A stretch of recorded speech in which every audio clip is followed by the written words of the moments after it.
The hum of fluorescent lights was the only sound keeping me company that night. It was past midnight, and the office felt like a forgotten world suspended between exhaustion and survival.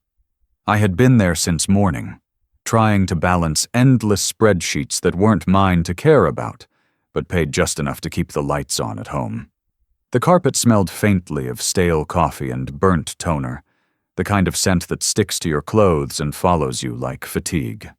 My name's Daniel Reeves, and for the past 3 years, this small accounting branch of Grayson & Co. had been both my livelihood and my prison. Every month I promised myself I'd quit, that I'd find something better, that I'd finally give my daughter the kind of life she deserved. But every month the bills arrived faster than my courage. Tonight those bills were stacked on the far corner of my desk, unopened and accusing. The numbers didn't lie. They never did. And all they said was that I was running out of time. Across from me, my 8-year-old daughter, Ella, had fallen asleep on a thin blanket near my chair. I'd spread it there after she couldn't keep her eyes open any longer, her small hands still clutching the broken crayon she'd used to color the scraps of paper she'd found. She had insisted she wanted to stay awake, that she could help me, but even her stubbornness had limits. Now she lay curled up, her cheek pressed to her arm, breathing softly, one shoelace undone, her small backpack serving as a pillow.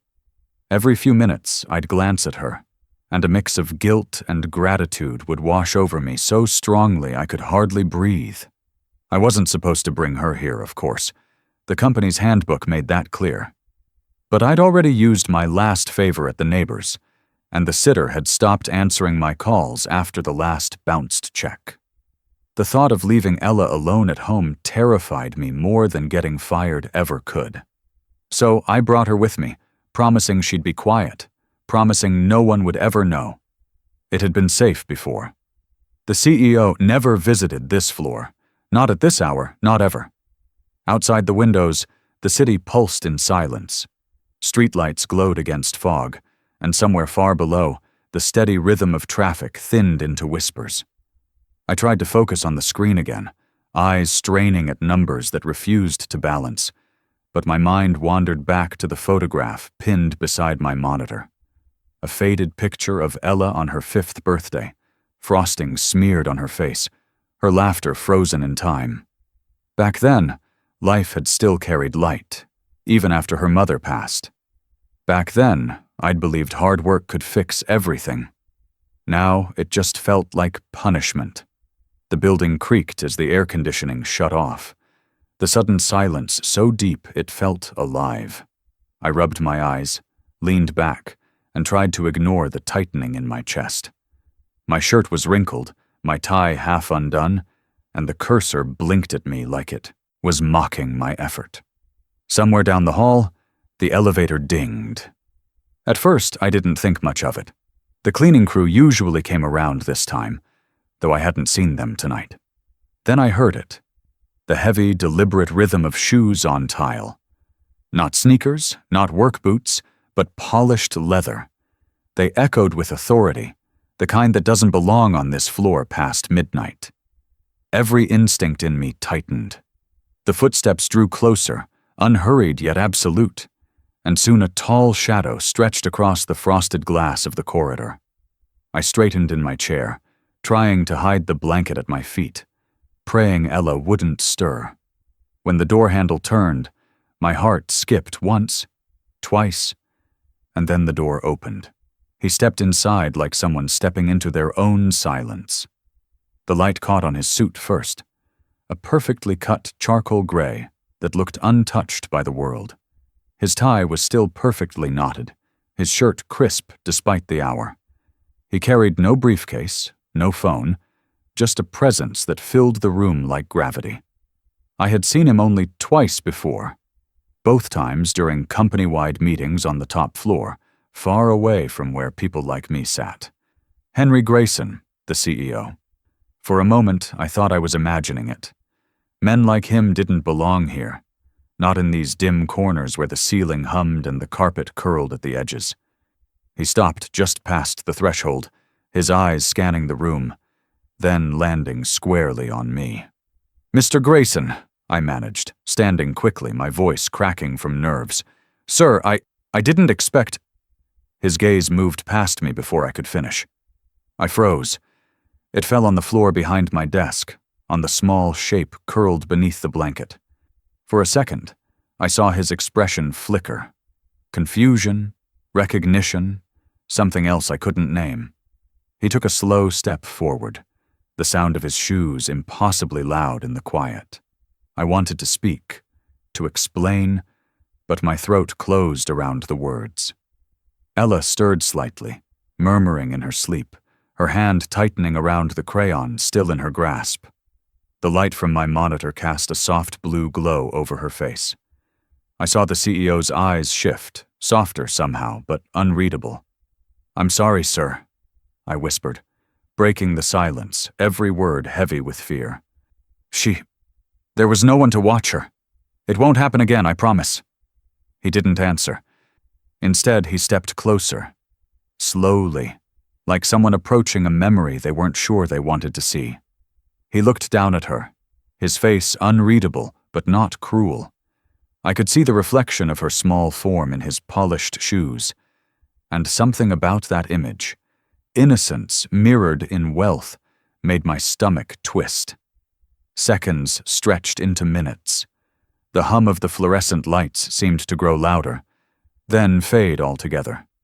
He adjusted his cufflink absently, the diamond glinting once under the light, then looked at me. "You work this late often?" he asked finally. His voice, quiet, not harsh but heavy. "Sometimes," I said, struggling to keep my composure. "Deadlines, sir." He nodded once, glancing around at the empty cubicles, the cold glow of the monitors still running reports no one would read until morning. "And she waits with you?" I nodded. He didn't speak again. His eyes drifted back to her, to the worn-out shoes peeking from under the blanket, to the way her small fingers were smudged with crayon. His jaw tightened slightly, but his expression stayed unreadable. When he finally turned toward the door, I exhaled so deeply it almost hurt. My palms were damp, my heartbeat erratic. I expected him to say something, anything, to demand an explanation or deliver a warning. Instead, he reached for the handle, paused once, and looked back.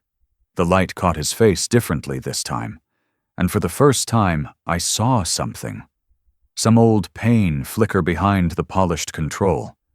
Then, as if he'd decided against speaking, he simply gave a small nod, turned, and walked out. The door closed softly behind him. I stood frozen for a long time, the silence in his absence heavier than the sound of his presence had been. I turned toward Ella, still asleep, her blanket slightly askew. The air felt colder now, the shadows longer. My thoughts raced. Would I lose my job? Would HR call in the morning? Would this be the mistake that finally broke everything I'd been holding together with tired hands and hope? But beneath all the panic, another thought lingered, a quieter, stranger one. There had been something in his eyes. Not disgust, not pity. Recognition. I knelt beside Ella, adjusting her blanket, brushing a strand of hair from her face. She smiled faintly in her sleep, unaware of the storm I felt inside me. Somewhere in the distance, the elevator dinged again. I waited, but the footsteps never returned. Later that night, when I finally packed my things, I found a single coffee cup on the counter near the door. It wasn't mine. It was still warm. He'd stayed longer than I realized.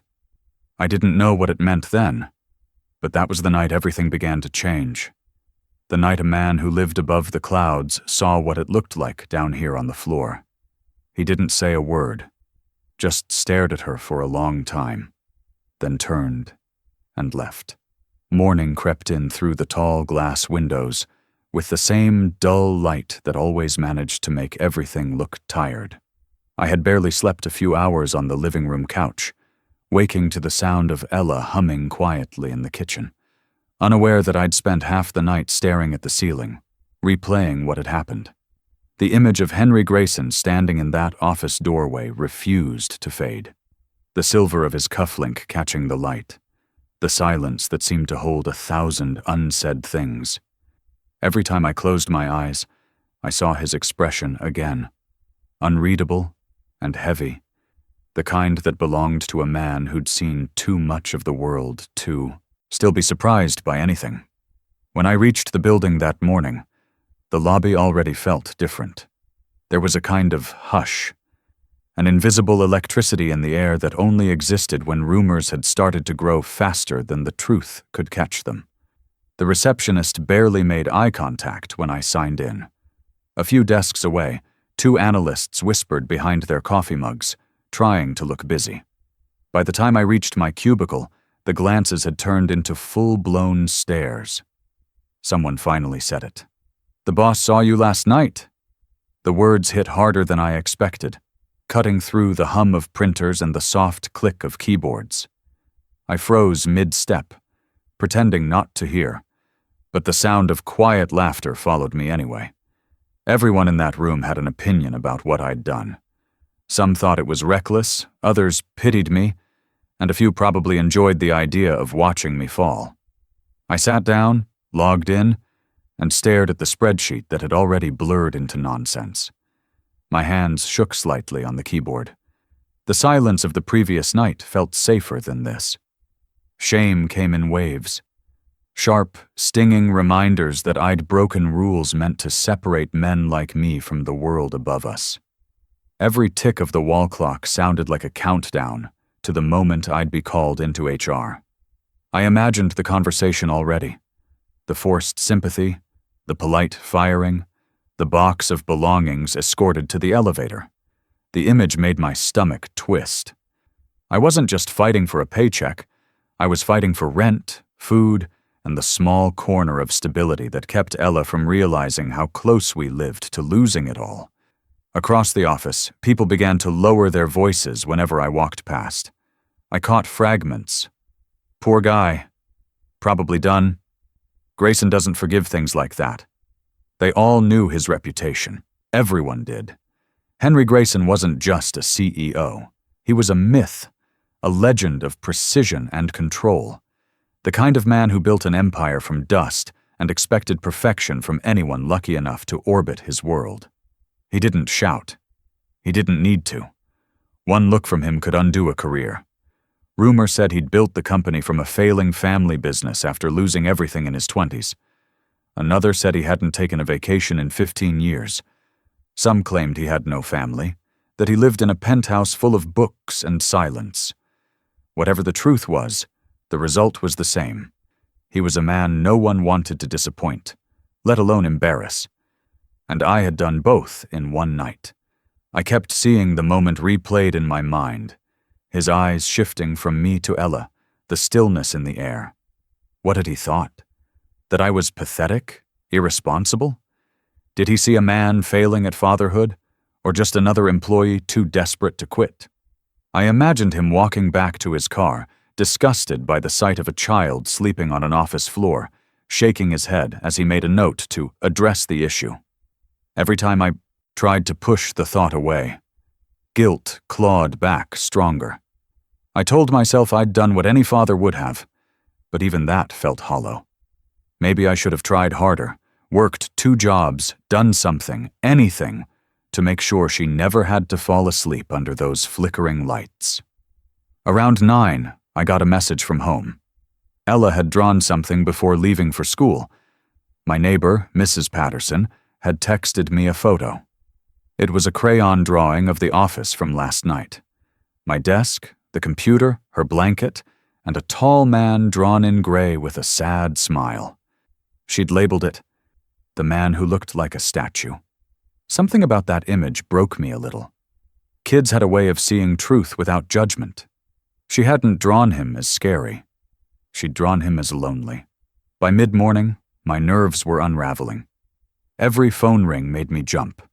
I checked my inbox so often it became mechanical. The hum of the fluorescent lights, the constant chatter of keyboards, the smell of coffee, all of it blended into a suffocating blur. At 10:47 a.m., I went to the break room just to breathe. The cheap coffee burned my tongue, but it gave me something to hold on to. I leaned against the counter, staring at my reflection in the vending machine glass. A man in a wrinkled shirt and tired eyes, trying to look invisible. That's when the memory came. The one that always found me when I felt like this. It was 3 years ago. A hospital room with 2 white walls and 2 loud machines. My wife, Hannah, lying there with a strength I didn't deserve. She'd smiled at me even then, whispering about our daughter's future, as if she were already there watching over us. Before she took her last breath, she'd made me promise one thing. Whatever happens, don't let her see you give up. That promise had become both my anchor and my curse. I'd kept going because of it, working nights, sleeping in cars, taking every overtime shift they offered. Each hour away from Ella felt like a betrayal, but quitting felt like breaking Hannah's final wish. And last night, when Ella fell asleep on that blanket, I'd realized how close I'd come to failing them both anyway. The elevator chimed outside the break room. I didn't look up at first, but the air changed. Conversations halted, chairs squeaked softly, the sound of authority returning. When I finally turned, I saw him. Henry Grayson stepped out of the elevator like time had been waiting for him to arrive. He wore the same charcoal suit as the night before, not a crease out of place, his tie a perfect line. He moved with that same measured calm that made everyone instinctively straighten their posture. Even the air seemed to draw itself tighter around him. He didn't glance left or right. He didn't need to. The silence followed him, like respect. He walked past the cubicles slowly, scanning the floor with an expression that revealed nothing. Conversations that had started up again moments earlier died, mid-sentence. The only sound left was the steady rhythm of his shoes, polished leather against cheap carpet. I tried to look busy, eyes glued to my monitor, but my reflection in the screen betrayed me. I was shaking. Every cell in my body braced for the inevitable. He would call my name, maybe quietly, maybe in that calm tone executives use when they're about to ruin you politely. But he didn't. He kept walking, pausing now and then at a desk to greet someone with a nod, then moving on. When he reached my row, I stopped breathing. He turned. Our eyes met for the first time in daylight. His were colder now, sharper, yet not unkind. They carried the weight of a man who had seen too many excuses and too little honesty. I wanted to stand, to explain myself, to tell him why she'd been there, but my body refused to move. He said nothing, just looked at me for a moment that lasted too long. Then, without a word, he stepped into his glass-walled office. The door closed with a soft hiss, and everyone exhaled at once. Whispers started again, quieter this time. I caught snippets. Maybe he'll let it go. Or maybe HR's drafting the papers. I sat there, trying to disappear into the rhythm of typing, but I could feel his office behind me like a shadow I couldn't turn away from. Minutes turned into an hour. Then 2. The clock crawled toward noon, each tick slicing through my patience. I told myself that if he didn't call me in by lunch, maybe it meant I was safe. Maybe he'd decided I wasn't worth the trouble. At 11:58, the door to his office opened. I didn't look up at first. I didn't need to. The sound of his footsteps was enough. Calm, deliberate, heavier than the rest. He stopped beside my desk. The entire office seemed to lean in without moving. He placed a dark leather folder on the corner of my desk. No words yet. Just the weight of that gesture, quiet but commanding. I could smell faint traces of cologne and something older, paper, maybe, or the faint metallic scent of rain on steel. When I finally dared to look up, he was already watching me. "Mr. Reeves," he said, his tone measured, his expression unreadable. "Yes, sir." He rested his hand on the folder for a moment, fingers tapping once against the leather. Then he said quietly, "We need to talk." The weight of that folder on my desk felt heavier than anything I'd ever lifted. It wasn't thick, maybe half an inch of papers at most, but it might as well have been made of stone. Around me, the office buzzed in uneasy silence, everyone pretending not to stare while every head tilted just slightly in my direction. I could feel their curiosity pressing against the back of my neck like heat. Henry Grayson didn't hand out folders. He handed out orders, promotions, or pink slips, but never folders, and never in person. I stared at it for a long time before daring to touch it. The leather was cool under my fingers. Expensive. The company's logo, embossed in silver at the center. Grayson & Co. Holdings. I wanted to open it right then, but fear kept my hand frozen. The memory of last night still burned too close to the surface, his shoes echoing across the floor, the look in his eyes when he saw Ella sleeping on that blanket. What if this was it? A termination letter dressed in courtesy. Maybe he was too proud to fire me in front of the team and decided to do it with class instead. Thank you for your service, in corporate italics. Followed by, effective immediately. My throat tightened. I looked up, and through the glass walls of his office, I saw him standing behind his desk, waiting. He didn't wave me in.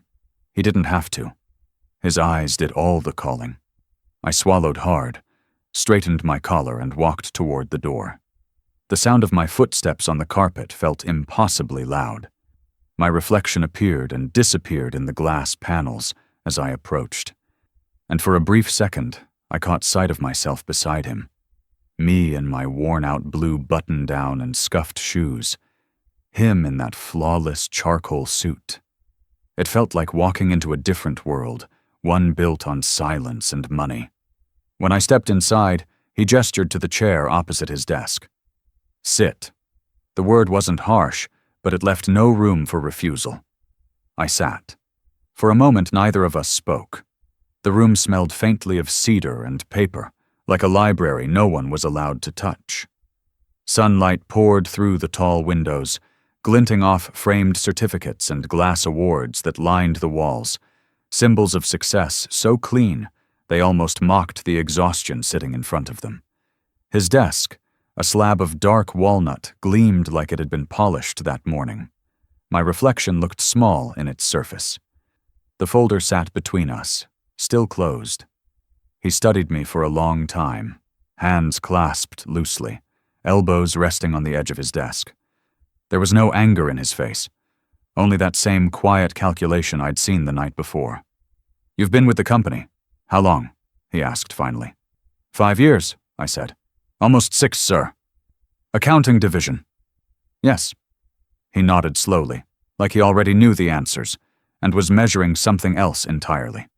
And you work nights often? Sometimes. Overtime helps. He tilted his head slightly. To help with what? I hesitated. The question was simple, but the tone wasn't. I could feel him peeling back the layers I'd tried to keep hidden. Bills, I said finally. Rent, school, you know how it is? He gave a small, humorless smile. Yes, I do. Silence stretched again, thin and fragile. Then his gaze flicked toward the door, toward the memory of the small girl sleeping in the corner of my cubicle. She's your daughter? I nodded.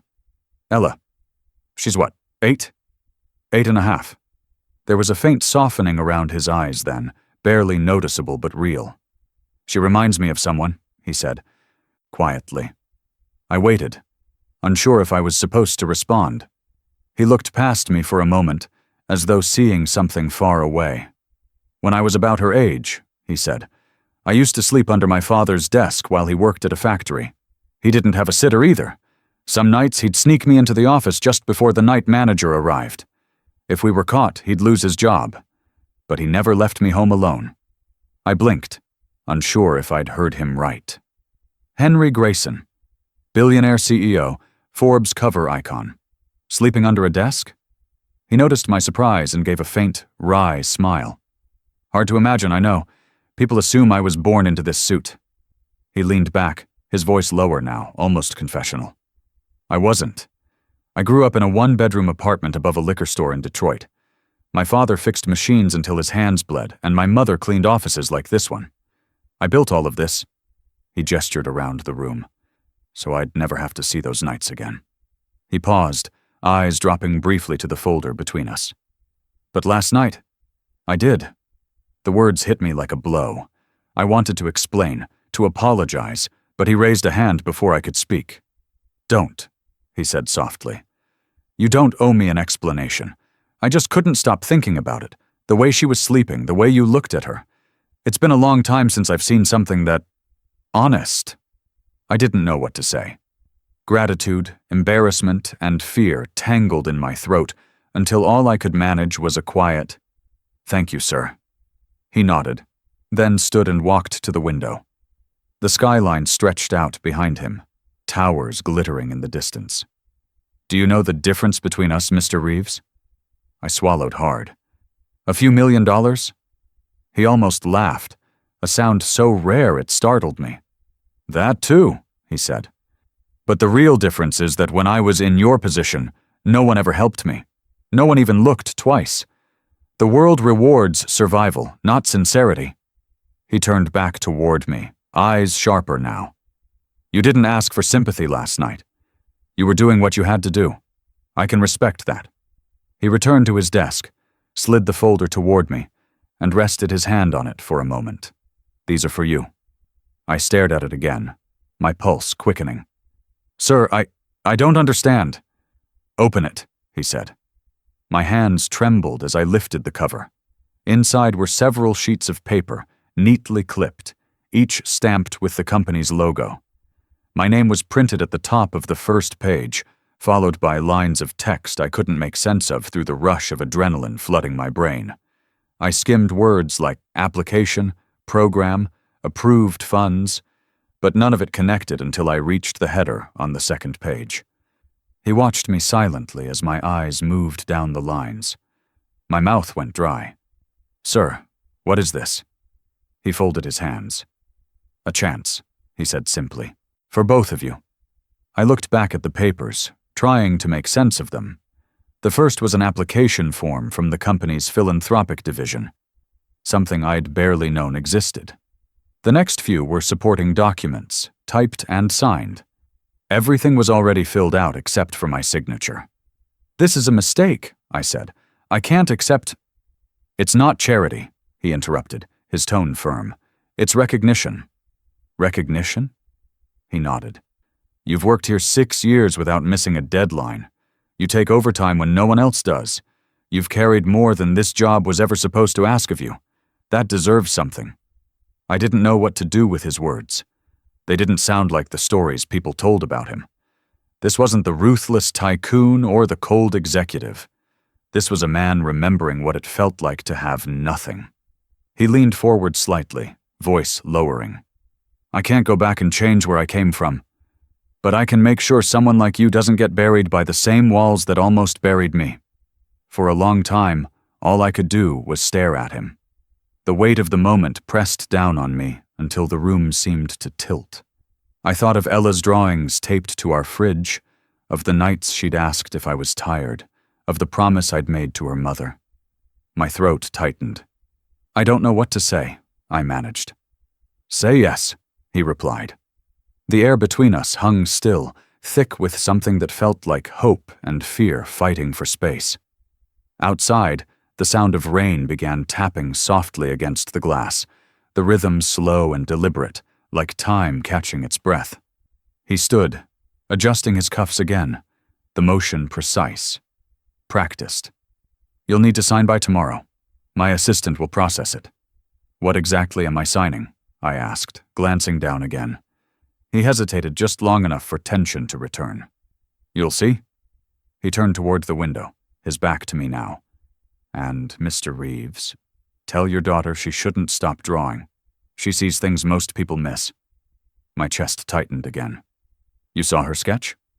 He gave a small nod, his reflection ghost-like against the glass. It's pinned to your cubicle wall. I hadn't realized he'd noticed it. I gathered the folder, still unsure what any of this meant, and stood to leave. His voice stopped me at the door. Life doesn't give second chances, he said quietly. Sometimes it takes someone else to make one for you.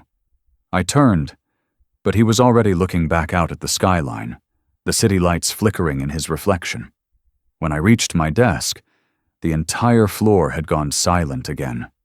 Every face turned as I passed, every pair of eyes trying to read my expression. I didn't give them the satisfaction. I sat, opened the folder again, and forced myself to focus. And that's when I saw it, printed in bold across the top of the first page. Full scholarship application, housing grant attached. For a long moment, I couldn't breathe. For a long time after he handed me that folder, I couldn't bring myself to believe it was real. The words, full scholarship application, housing grant attached felt like they belonged to someone else's life, not mine. I must have read the title a dozen times on the way home, waiting for it to change, for reality to correct itself, and put me back where I belonged. One paycheck away from losing everything. I told myself there had to be a catch. Men like Henry Grayson didn't do favors out of the goodness of their hearts. Maybe it was pity, maybe guilt, maybe he just wanted to sleep better at night knowing he'd done one generous thing before moving on with his empire. I'd seen kindness before, but never from people who could afford it. That night, I sat at the kitchen table long after Ella had gone to bed. The folder lay open beside an old coffee mug and the dim light above the sink. Every word on those pages was a miracle wrapped in confusion.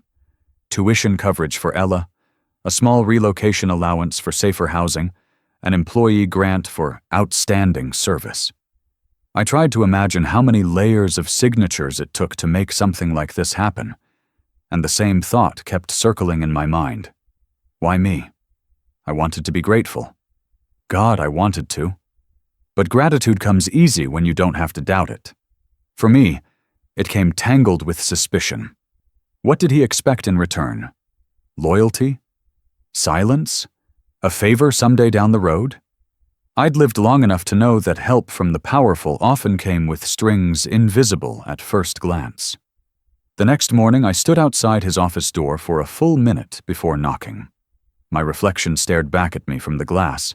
Clean shirt, pressed slacks, the closest thing I had to respectable. My hands still trembled. "Come in," his voice called, calm as ever. He was at his desk, tie loosened slightly, sleeves rolled once at the wrist. The morning light softened the edges of his usually hard features. For the first time, he didn't look like the man from the magazine covers. He just looked human. "You read it," he said. "I did," I replied. "And?" "I don't understand why." He set down his pen, leaned back, and folded his arms. "Why what?" "Why you do this," I said, unable to keep the frustration from my voice. "You don't know me. You don't owe me anything. People like me don't just—" I stopped myself before the bitterness could finish the sentence. He studied me for a long time, then said quietly, "People like you?" I looked away. Working people. The kind who survive, not succeed. Something in his expression shifted. He rose, walked to the window, and stood there with his back to me. "I told you before. I wasn't born in that suit. I've been where you are." "Maybe once," I said, "but not anymore." He turned, eyes narrowing, not in anger, but in understanding. "You think compassion has an expiration date?" I didn't answer. He came closer, setting his palms on the desk, leaning forward. "You think I did this out of pity?" I hesitated, then nodded slightly. His jaw tensed.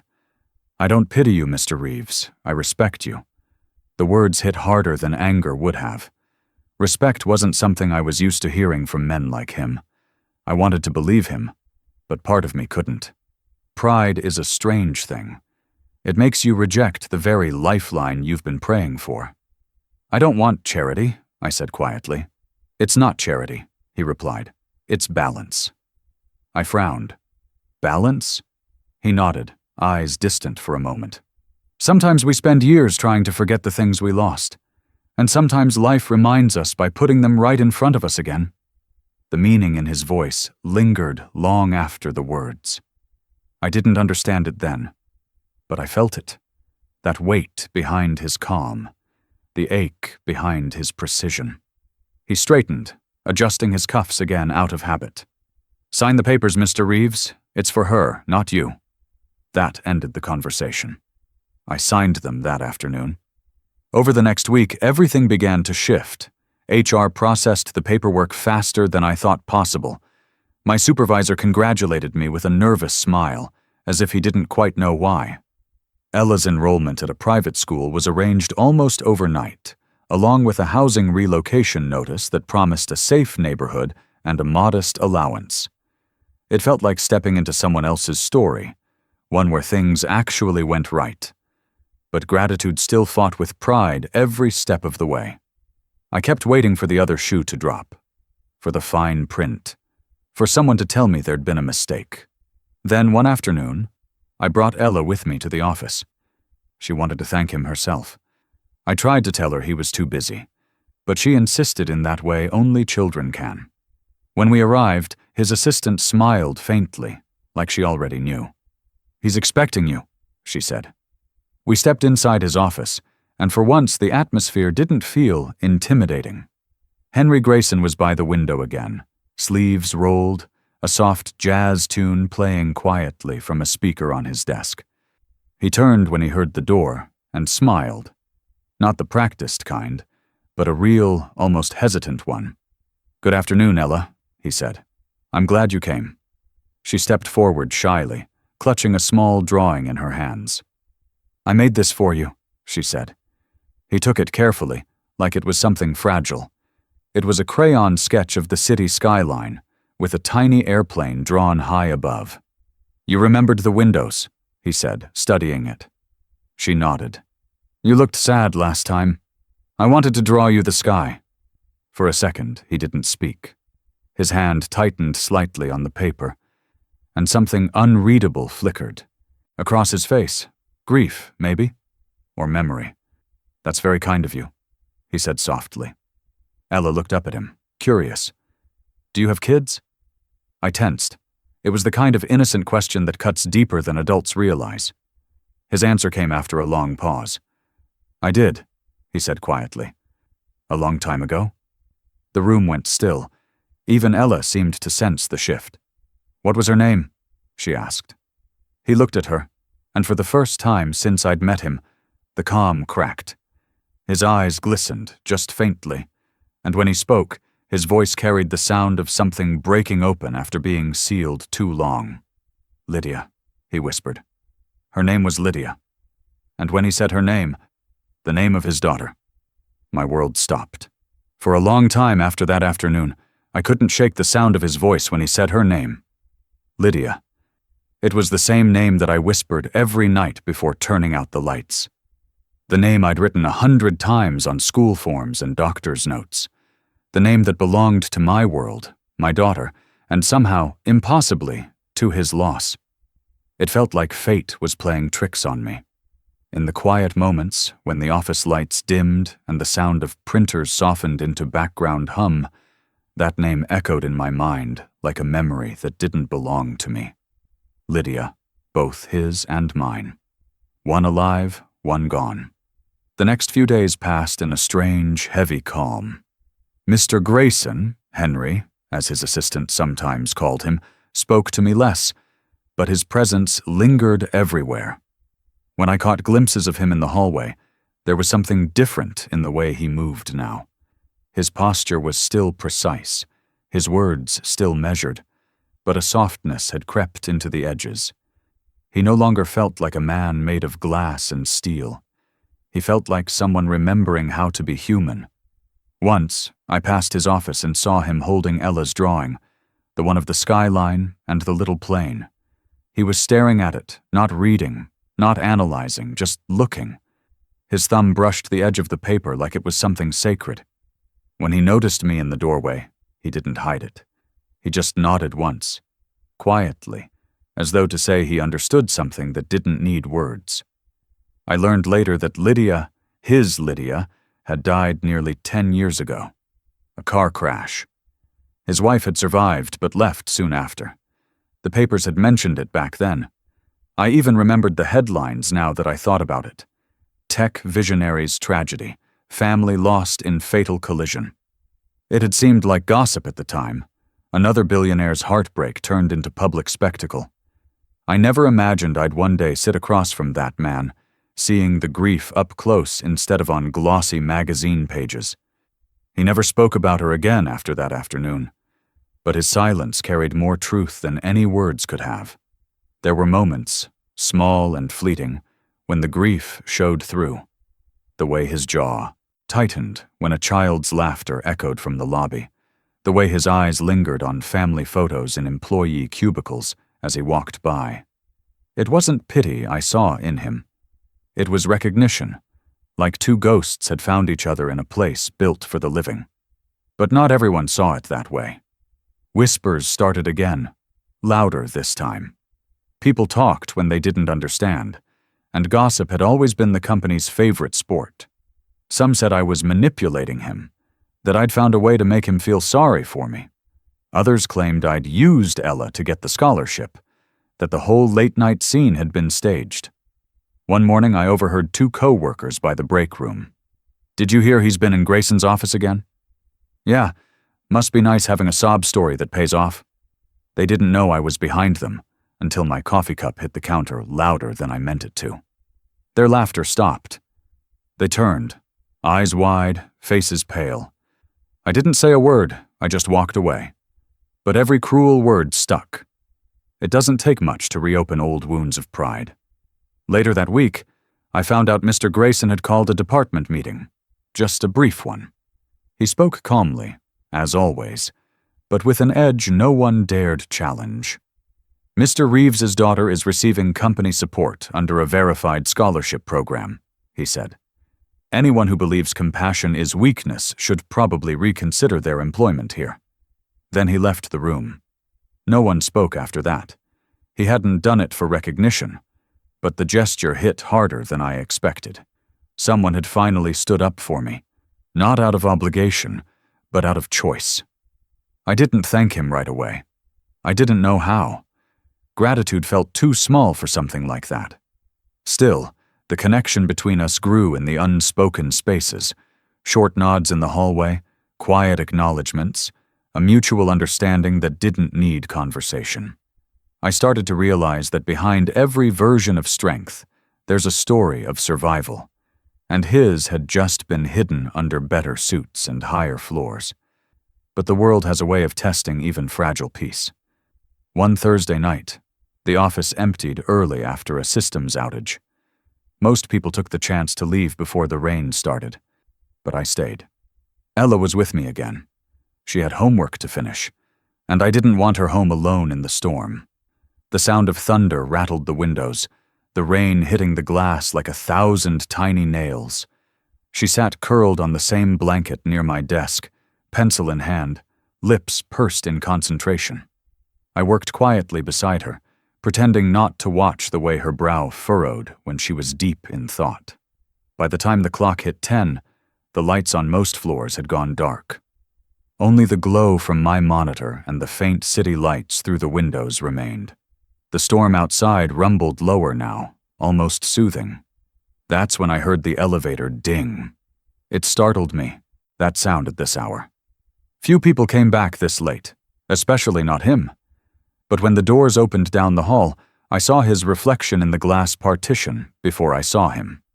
Henry Grayson stepped out, coat damp from the rain, no umbrella in hand.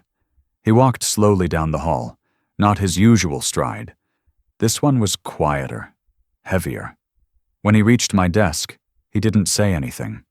He just stopped, looking down at Ella asleep again on the same blanket. Something inside me wanted to apologize, but the words stuck. He knelt beside her, careful not to wake her. The glow from the monitor touched the lines on his face, softer now, older somehow. His hand hovered above her hair but didn't touch, just lingered there, trembling slightly.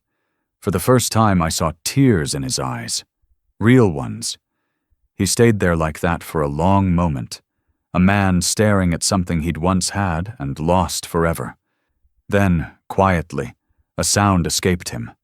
So faint I almost thought I imagined it, a whisper, broken and full of memory. "Lydia," he said. My breath caught. I wanted to look away, to give him privacy, but I couldn't move. It felt wrong and sacred all at once, grief meeting grace in the middle of an ordinary night. When he finally stood, he wiped at his eyes, straightened his coat, and without a word, walked back toward the elevator. The doors closed behind him with a quiet chime. I sat there in the silence he left behind, heart pounding, mind racing. He had said her name again, but this time, he hadn't been talking about the past. He'd been looking at my Lydia. And that's when I realized, maybe some names don't just belong to the living or the dead. Maybe they belong to whatever connects us between both. But one night, when I stayed late again, I saw the CEO standing by my daughter's blanket, crying. The next Monday began with a call I didn't expect. Henry Grayson's assistant left a message before dawn. Mr. Grayson would like to see you in his private office at 11. Private. Not the glass-walled one on our floor. The one upstairs, where the walls were mahogany instead of glass, and the windows looked out across the skyline. I sat through the morning with my stomach in knots, pretending to work while the numbers blurred into each other. I'd barely spoken to Henry since that night I found him by my daughter's blanket. We hadn't mentioned it, hadn't looked at each other long enough to acknowledge it. He carried his silence like armor, and I carried mine like guilt. When the elevator doors opened onto the executive floor, it felt like stepping into another world. The carpet was thicker, the air quieter, even the light softer. I knocked once on his door and heard that same even voice. "Come in." He was standing by the window, city spread beneath him like a map only he could read. He turned, gesturing to the chair across from his desk. "Sit, Daniel." The use of my first name caught me off guard. Sat slowly, hands on my knees, waiting for whatever had brought me here. He poured 2 cups of coffee himself. No assistant, no ceremony. He handed me one, then sat. His tone was calm, but there was a weight in it I hadn't heard before. "You've been here almost 6 years, he began. "Never missed a shift, never called out. You've carried workloads I wouldn't give to 2 men. I can't keep pretending I don't notice." I nodded, unsure what to say. "I just do my job, sir." He studied me. "That's the problem. You do more than your job, and you shouldn't have to." He slid a single folder across the desk. Clean, crisp, labeled with my name. Inside were relocation papers, a new position, a salary that looked like a typo compared to what I made, full benefits, company housing. My throat closed. This can't be right." "It's right," he said, "and it's yours if you want it." I couldn't find words. The air in the room suddenly felt thinner, like it didn't belong to me anymore. I read each line twice, disbelief mixing with the quiet terror that always followed good news in my life. Nothing this generous came without a shadow. "I don't understand," I said. "You've already done more than enough. The scholarship, the grant. Sir, I can't take this too." His gaze didn't waver. "Why not?" "Because it looks like charity," I said, the words spilling out faster than I meant. "Like I can't earn my own way. Do you think you haven't earned it?" I hesitated. I think I don't deserve more than the others." He leaned back, fingers steepled. "Deserve has nothing to do with it. I reward people who fight for something real." "That's just it," I said quietly. "I don't want people to think I'm fighting for pity." For the first time, a small crack appeared in his composure. He set his cup down, his voice lower now. "Do you really care what they think?" "Yes," I said. "I have to. I'm not like you, sir. People like me live on reputation. One wrong story, one rumor, it can destroy everything." He exhaled slowly, eyes narrowing in thought. "People will always talk, Daniel. The trick is not letting their noise become your truth." I wanted to believe him, but pride is louder than reason when you've spent years clawing at survival. That night at home, I spread the documents across the kitchen table again. The ink seemed to shine under the weak light. Ella was sitting nearby, legs swinging off the chair, coloring quietly. I thought she wasn't listening, but children have a way of hearing what you don't say aloud. "Did he give you more papers?"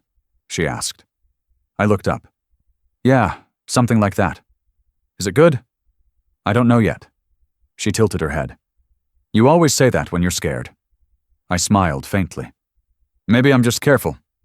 She set her crayon down and looked at me in that way only she could, straight through all the things I tried to hide.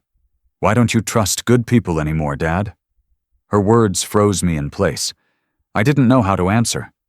Because good people leave? Because help usually hurts later? Because every time I'd trusted, something had gone wrong? I wanted to tell her all that, but I couldn't put that kind of darkness into her world. I do trust people, I said finally. No, she said softly. You trust me, but not them. She turned back to her drawing, humming quietly. The truth of her words hung in the air like dust in sunlight.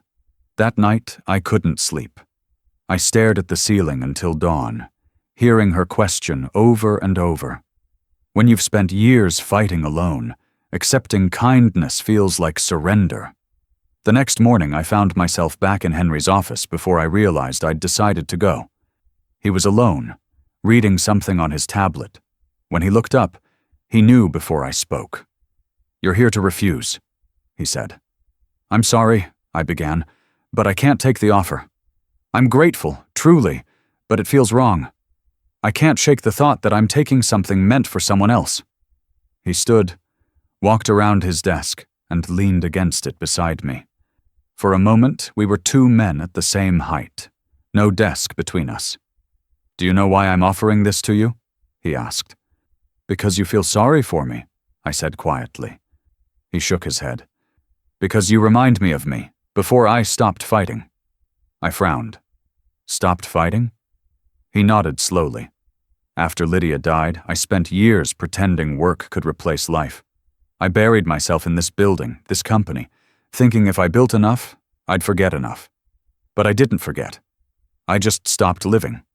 He turned toward the window, his voice distant.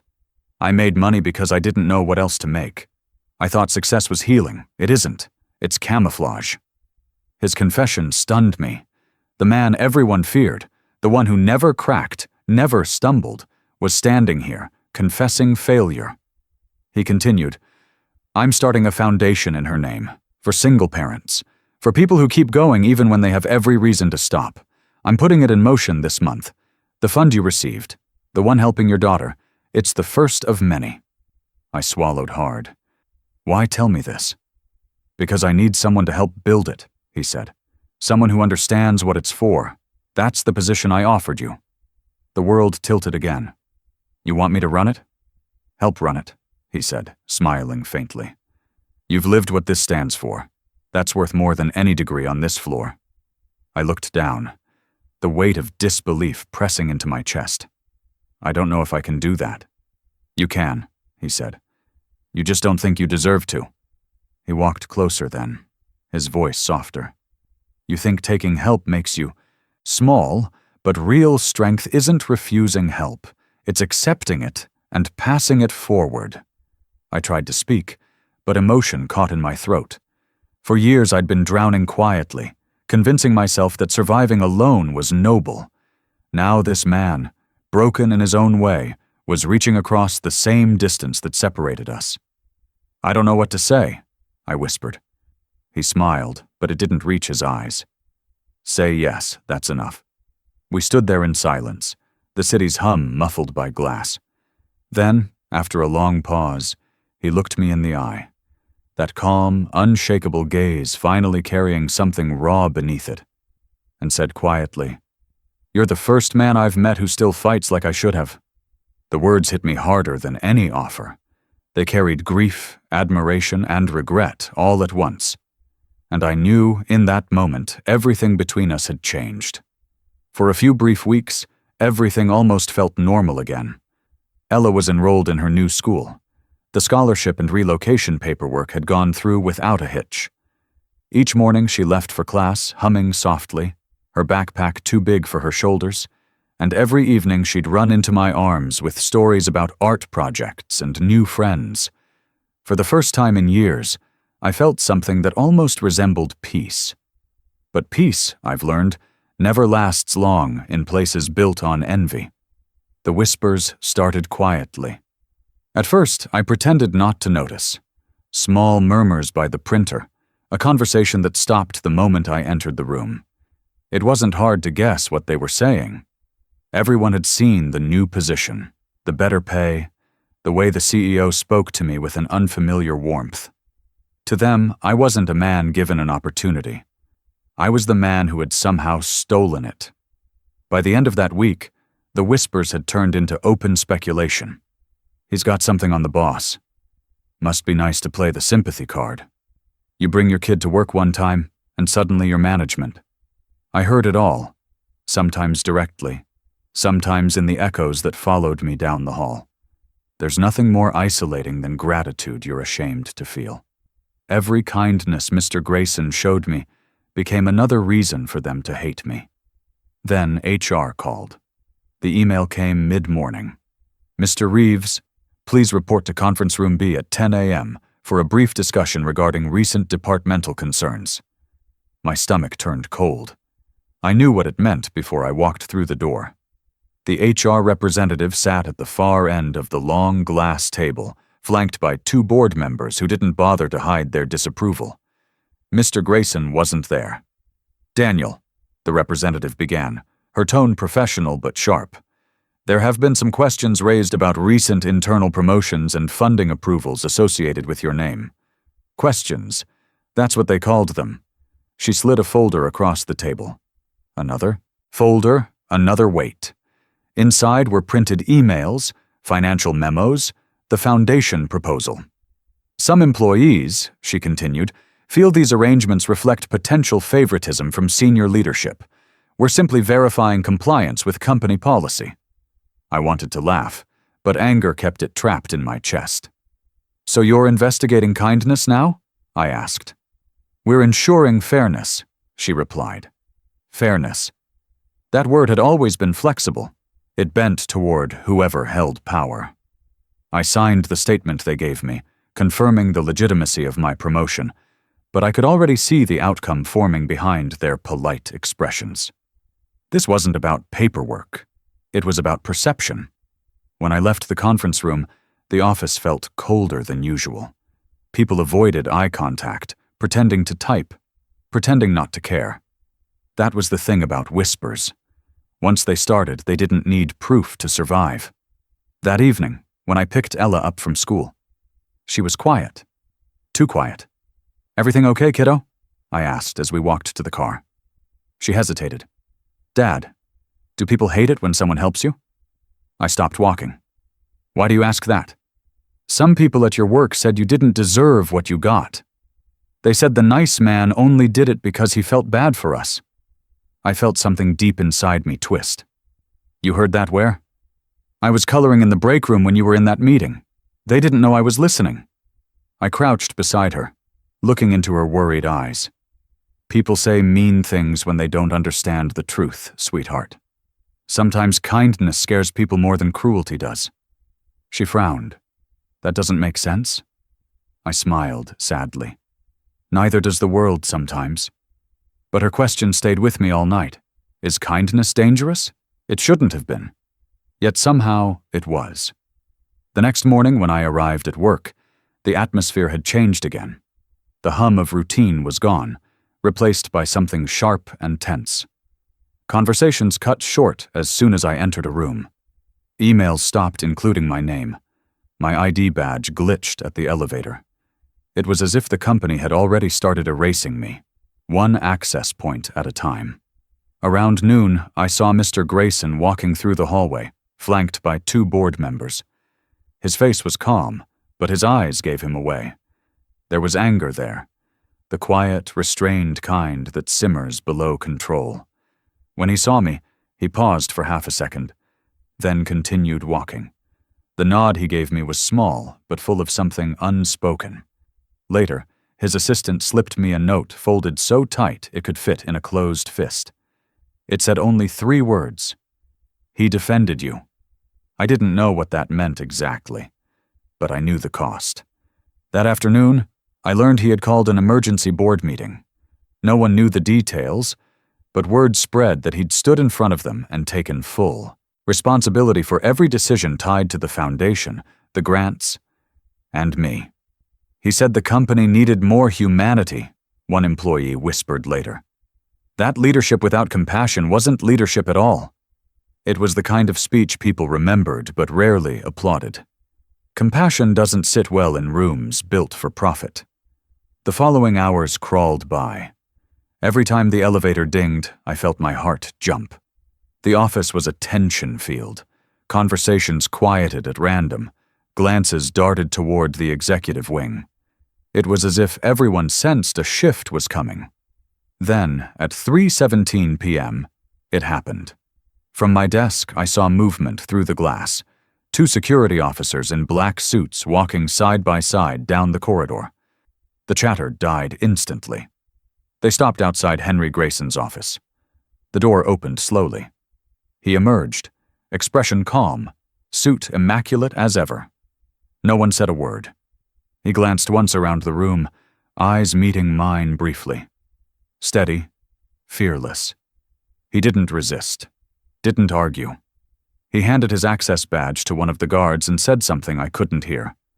Then, as they led him toward the elevators, his assistant tried to speak, but he shook his head gently, stopping her. The doors opened, then closed. The silence that followed was unbearable, the kind that fills every corner of a place built on noise. People stared, whispered, some even smiled behind their screens. Corporate loyalty dies fast when fear enters the room. I sat frozen, watching the spot where he'd stood moments earlier. My hands trembled on the keyboard, unable to type, unable to breathe.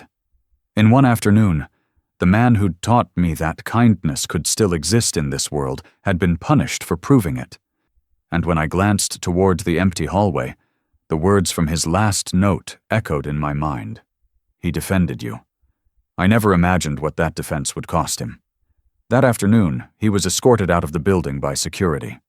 When the official announcement hit the company email, it didn't come with ceremony, just a sterile message stamped with corporate precision. Effective immediately, Henry Grayson is placed on administrative leave pending internal investigation. No details, no explanations. Just that one line, followed by the digital signature of a man whose name I didn't even recognize. By noon, the entire building was buzzing. Investors had pulled funding. The board was in damage control. Every mention of Grayson's foundation, the scholarships, even the humanitarian initiative on the company's website, gone overnight. Erased, as if he had never existed. And yet, in every cubicle, on every whispered tongue, his name was the only thing anyone could talk about. I sat at my desk, staring at the blank screen, trying to make sense of it all. Each word of that email burned deeper into my conscience, until all I could feel was the sharp weight of guilt. He'd stood up for me. He'd fought for compassion in a place that worshipped profit. And now, he was gone. Because of it. The whispers this time weren't about me. They were about him. Guess even the great Henry Grayson isn't untouchable. Probably skimming money from those charity funds. He was too soft. That's what happens when you care too much. I wanted to scream. I wanted to stand on the nearest desk and tell them all what kind of man he really was. But I didn't. Because in offices like ours, emotion was weakness, and weakness was an invitation to be crushed. That night, when I picked up Ella from school, she was quiet again. She'd heard enough of the grown-up world lately to know that silence wasn't peace. "Dad," she asked softly, "is the nice man gone because he helped us?" Her voice broke something in me. "Yes," I said finally, "because he helped too much." She frowned. "Then maybe they're scared of people who care." I didn't know how to explain that she was right, that the world didn't fear cruelty, it feared compassion, because compassion reminded people of what they'd forgotten to be. By the next morning, I couldn't stand the guilt any longer. I had to do something. So I did the one thing everyone told me not to. I went straight to the board. The top-floor conference room looked more like a courtroom than a meeting space. 12 men and women sat behind a long, polished table, their expressions carved from marble. Not one of them smiled when I entered. "Mr. Reeves," the chairman said, folding his hands. "This isn't a public hearing. You were not called to this meeting." "I know," I said, standing at the end of the table, "but I wasn't called when you suspended him either. And I should have been." The words came out steadier than I felt. My palms were slick, my throat dry, but something inside me, maybe guilt, maybe gratitude, kept me upright. "I just need 5 minutes," I said. The chairman sighed. "Make it quick." I took a deep breath and looked around the room, at people who'd probably never had to choose between groceries and rent, who'd never worked a double shift and still gone home afraid of the bills waiting on the counter. "I don't know what you've heard," I began, "but the man you're trying to destroy isn't what your rumors say he is. You think Henry Grayson broke the rules? He bent them to help people who didn't have a chance otherwise." One of the board members, a woman in a gray suit, scoffed. "Mr. Reeves, this isn't about emotion. This is about accountability." "Then hold me accountable too," I said, "because every act you're blaming him for started with me." That got their attention. I told them everything, how he found my daughter sleeping beside my desk, how he didn't shame me or call security, how he came back the next day not with judgment, but with an opportunity.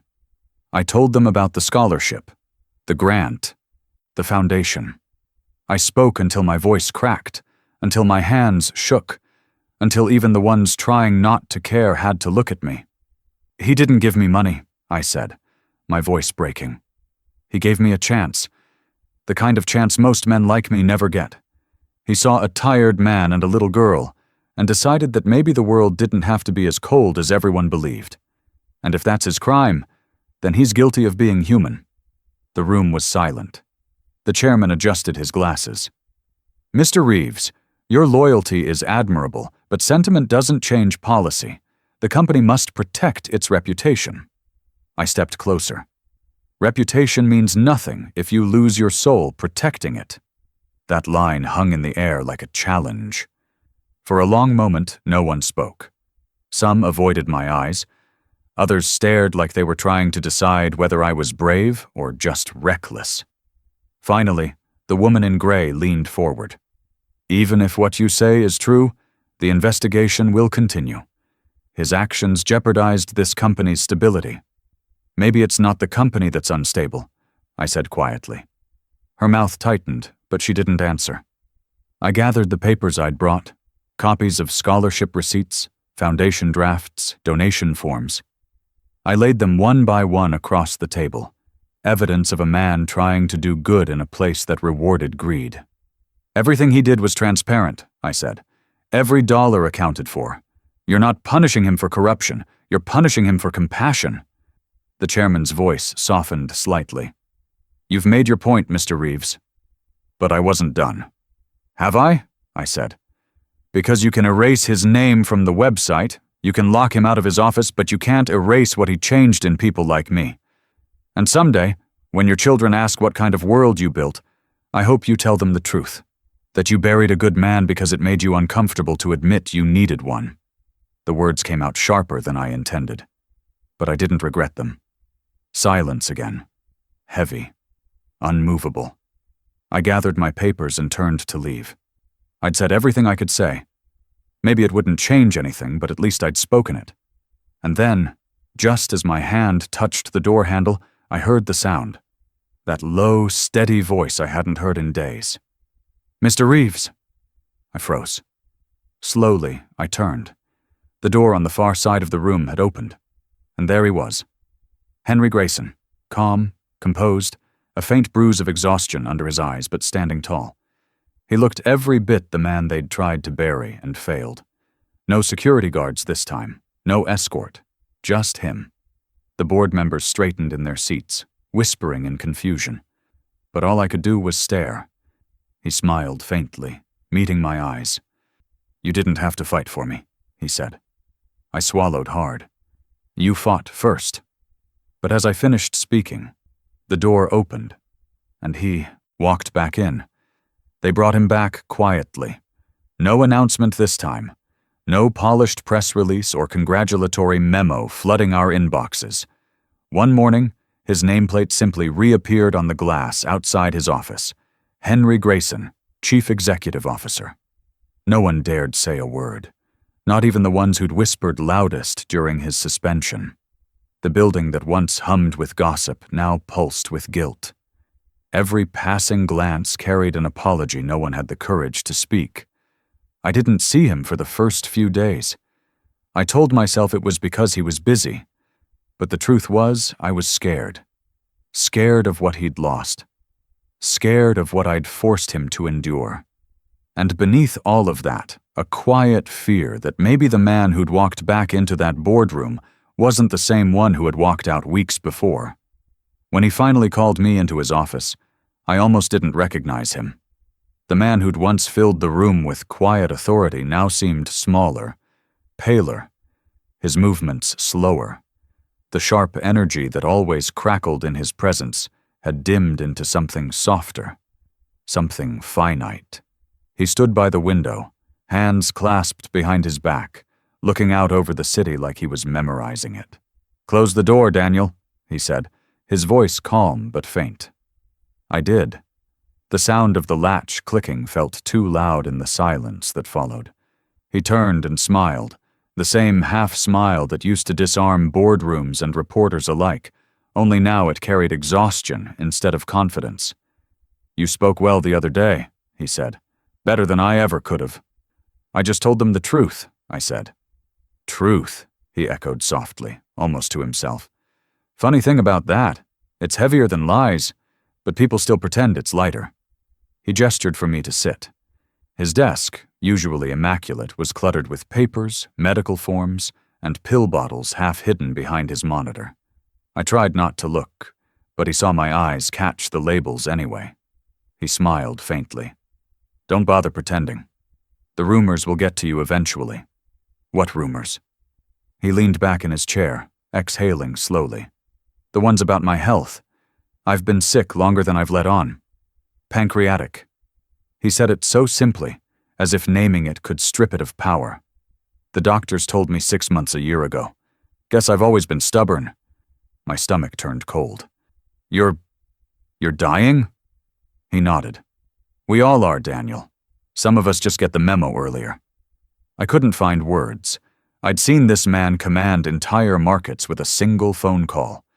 Now he sat across from me, shrinking beneath the weight of something no amount of power could stop. "I thought they forced you out," I said finally. "I didn't know." "They did," he interrupted. "And then they realized the investors wouldn't stomach it. Not after your little speech." A small laugh escaped him. "You rattled them, made them question what kind of story they were writing. I suppose they decided it was cleaner to reinstate me and let nature finish the job quietly."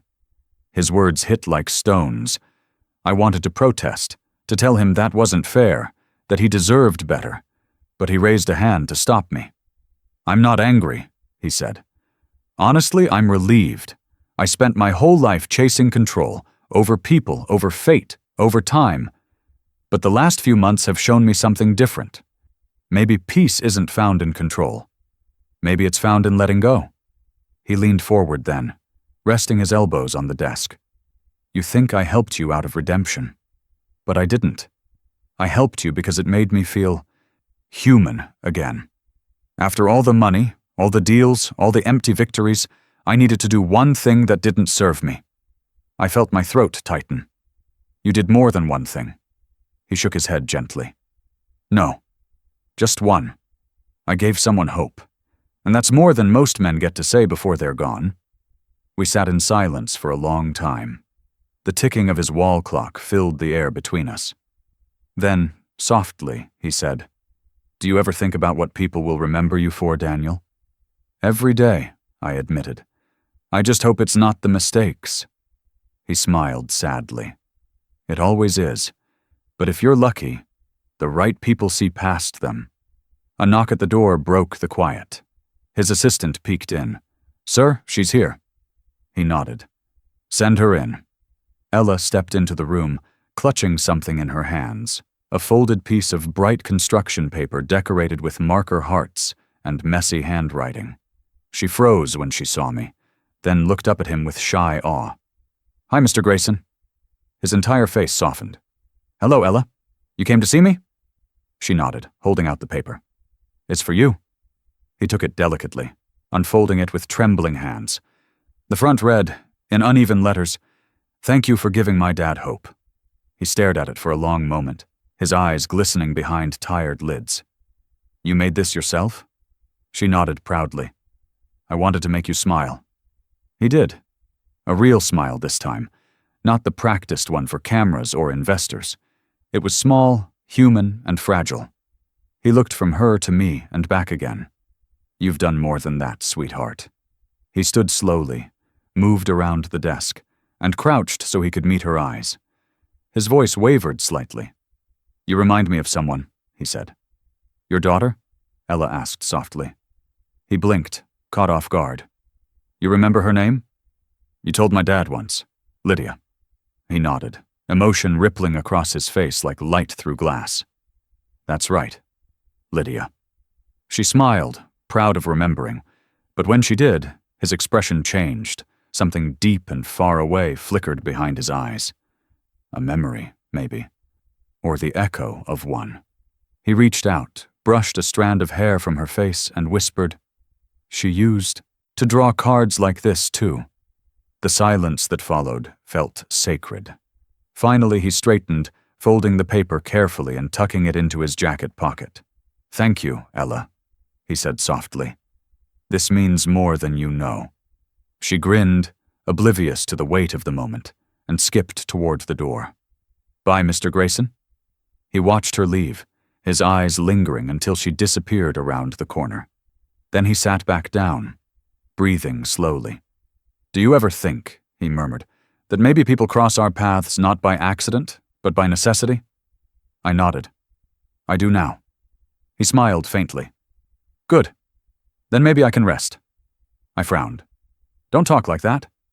But he only smiled wider, the kind of smile that comes from acceptance, not fear. "She said the same thing once," he whispered. "Who?" "Lydia." His voice cracked on the name. "Right before the crash. She told me not to talk like I was saying goodbye." I opened my mouth to speak, but he closed his eyes before I could. For a heartbeat, I thought he was just resting. The kind of pause that comes after too many emotions in too little time. But then the stillness stretched too long. The rise and fall of his chest slowed. The room felt heavier. I called his name once, quietly, then again, louder. Nothing. The clock on the wall kept ticking. The city kept moving outside. But in that room, time had stopped. He sat there, one hand still resting on the desk, the other gently pressed against his jacket pocket, where Ella's card was folded. Safe. He smiled, whispered, "She said the same thing once," and closed his eyes.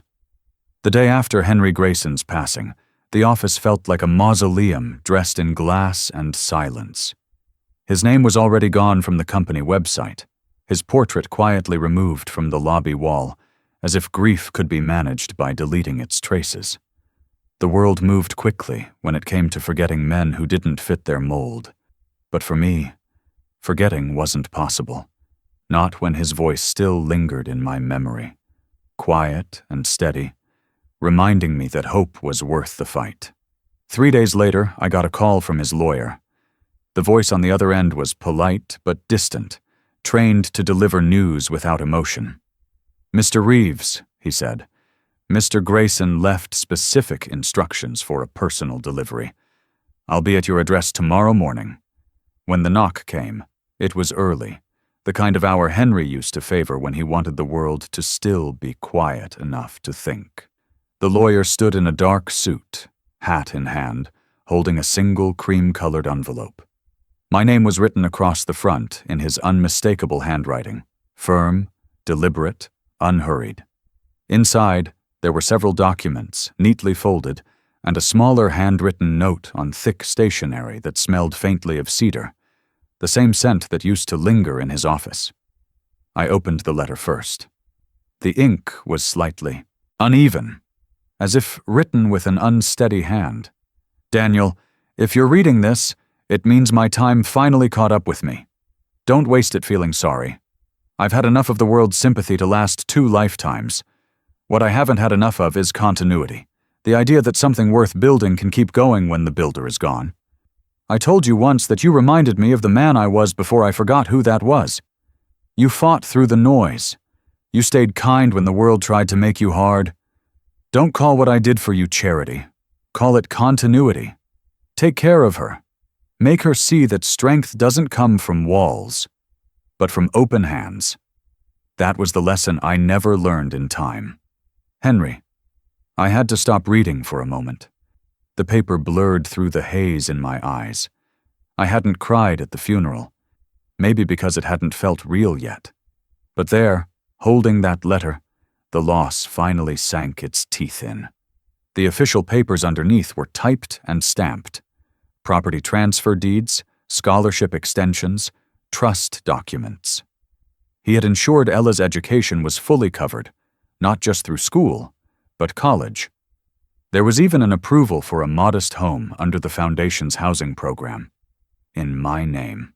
My hands trembled as I turned each page. Every word felt heavier than the one before. He had thought of everything, every possible obstacle, every fear I'd never voiced aloud. Even in death, he had found a way to give me stability I hadn't known since before Hannah died. And then, at the bottom of the stack, there was a single, separate sheet of paper. It wasn't notarized or signed by any lawyer, just typed simply, cleanly, as though meant to be found last. The heading read, Foundation Leadership Succession, Personal Directive below it.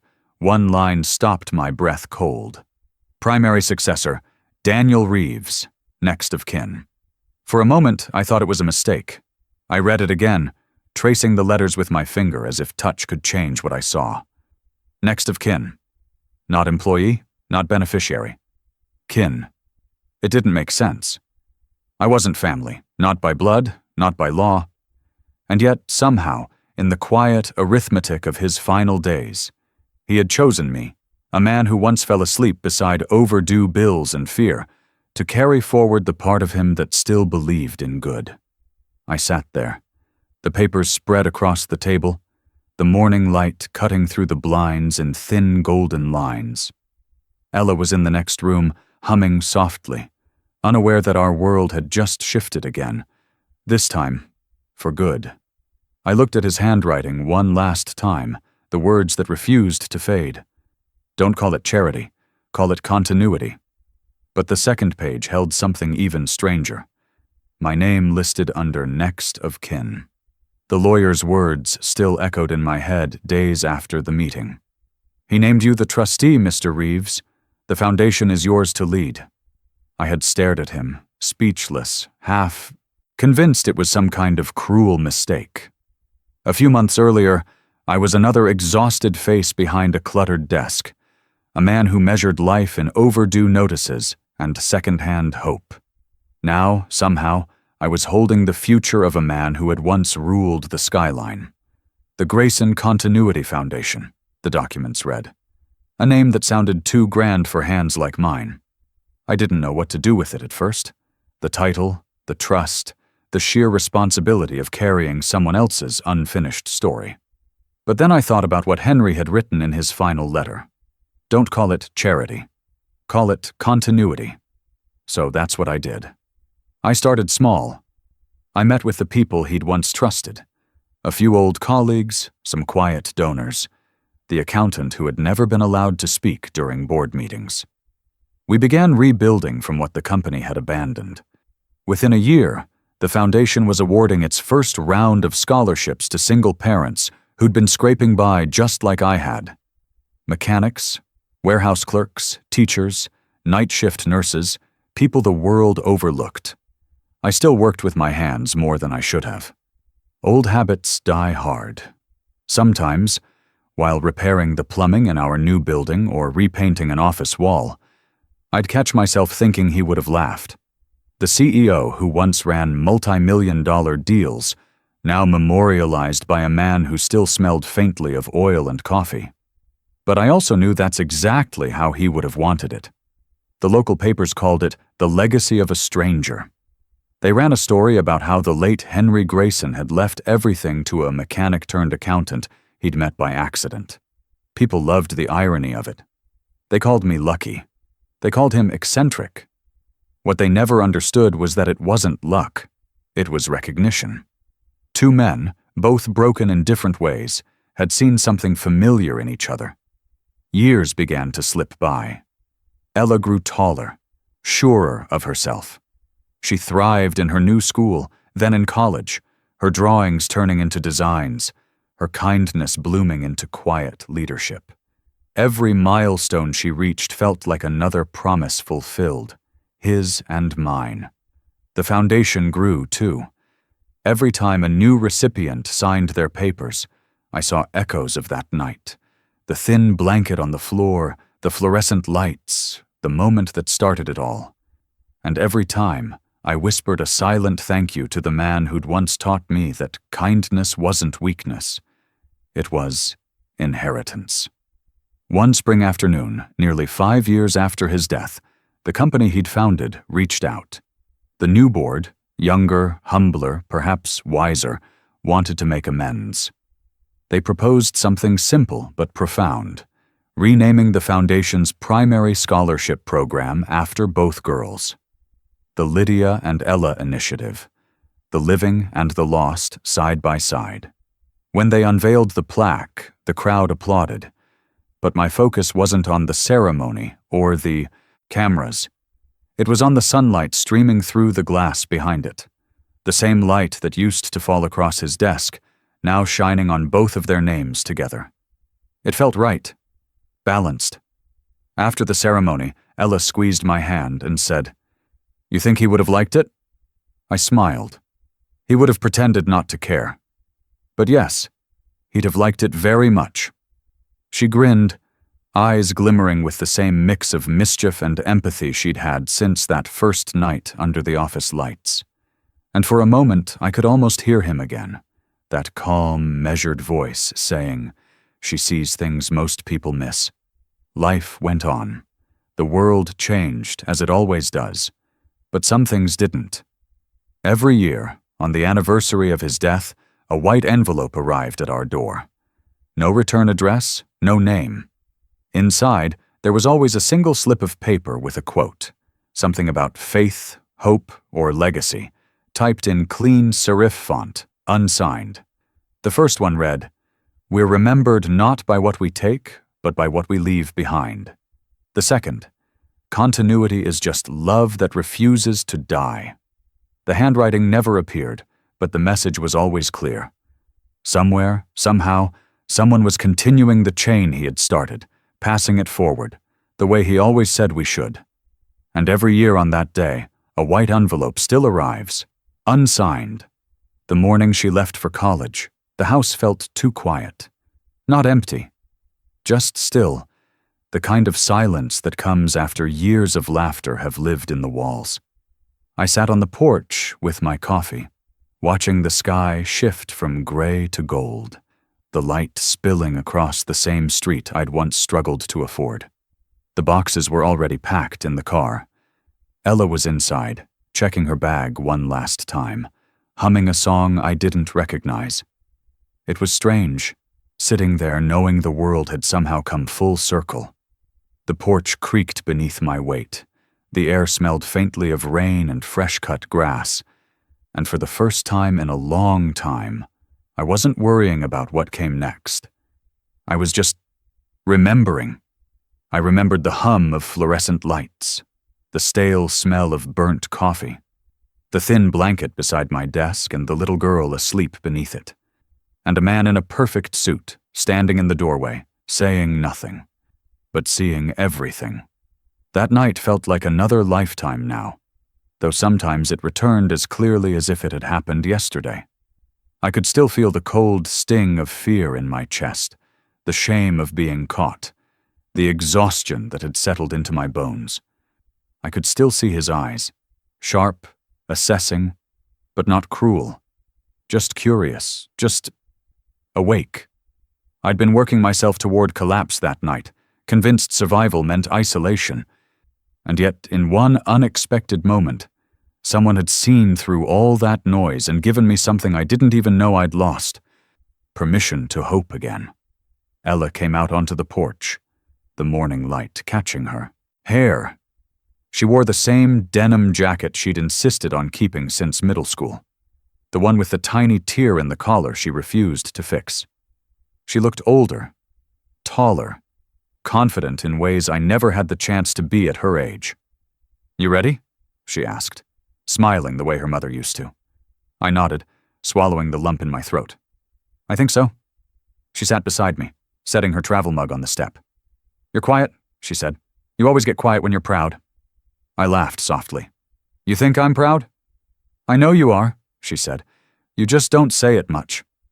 I stared out toward the rising sun. "You don't need me to say it." "Still nice to hear." "Then yeah," I said, my voice low. "I'm proud. More than I can explain." She leaned her head on my shoulder.